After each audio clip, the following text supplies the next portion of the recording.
नमस्कार, मैं जलिया सिंगाड़ जीएस वर्तमान न्यूज़ में आपका स्वागत।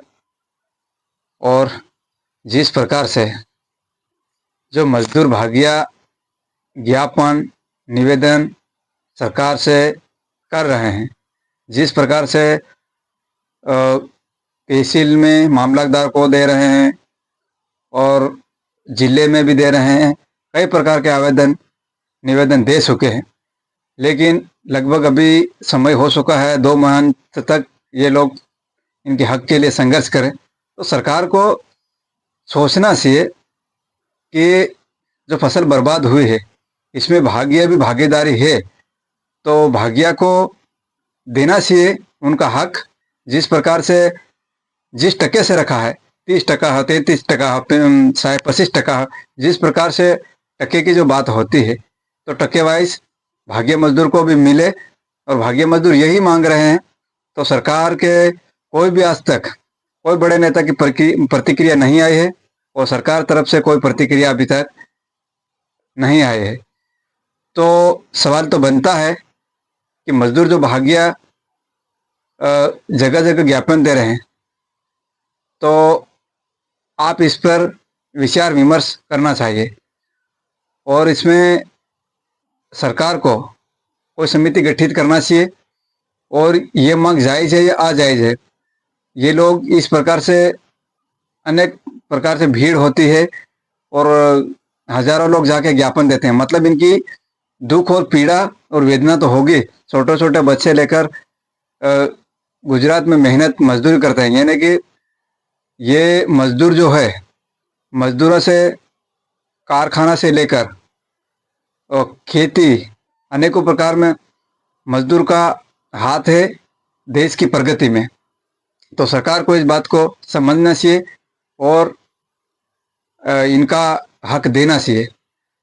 तो मान लीजिए कि गुजरात, राजस्थान, मध्य प्रदेश, महाराष्ट्र के जो मजदूर लोग यहाँ के गुजरात में आके जिस प्रकार से इनको भाग दिया जाता है, क्योंकि भाग का मतलब यह होता है कि मान लीजिए कि किसी को 33% दिया जा रहा है, तो किसी को 30% के हिसाब से, कई कई 28%, अनेकों परसेंट से, तो खेत मालिक को 100% मुआवजा मिलता है।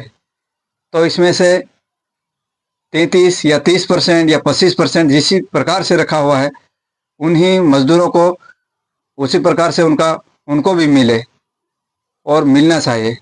और ये सवाल बनता है सरकार पे, सरकार इस पे संज्ञान में ले और भाग्य मजदूर को भी मुआवजा दे, क्योंकि उन्होंने भी मेहनत की है। तो फसल बर्बाद हुई है, तो फसल बर्बाद हुई इसमें हिस्सा भाग्य का है, ये बात तो सब मानते हैं। तो इनको मुआवजा मिलना चाहिए। और जिस प्रकार से वाड़ी विस्तार में कहीं बाथरूम है, अनेकों प्रकार से मजदूरों को जो समस्या होती है, इस पे भी सरकार खेडूत भाइयों को बोले कि इनको यहाँ जो रहते हैं वहाँ पे बाथरूम हो, क्योंकि बाथरूम नहीं रहते हैं तो कई मजदूर की जो भाई और जो लोग बाहर में शौचालय के लिए जाते हैं, तो सुबह जल्दी उठना पड़ता है, क्योंकि सुबह 7 बजे लोग काम पे लग जाते हैं। तो जल्दी उठेंगे तो बाथरूम कहीं जाते हैं तो वीसी कोई सांप अनेक जहरी जानवर से कहीं कहीं ऐसा घटना घट भी जाती है। तो इसीलिए जो इस प्रकार से मांग कर रहे हैं, ये मांग जायज़ है। तो सरकार इस पे जल्दी जल्दी प्रतिक्रिया दे, ये हम चाहते हैं। मैं जलिया सिंगाड़, वर्तमान न्यूज़। नमस्कार।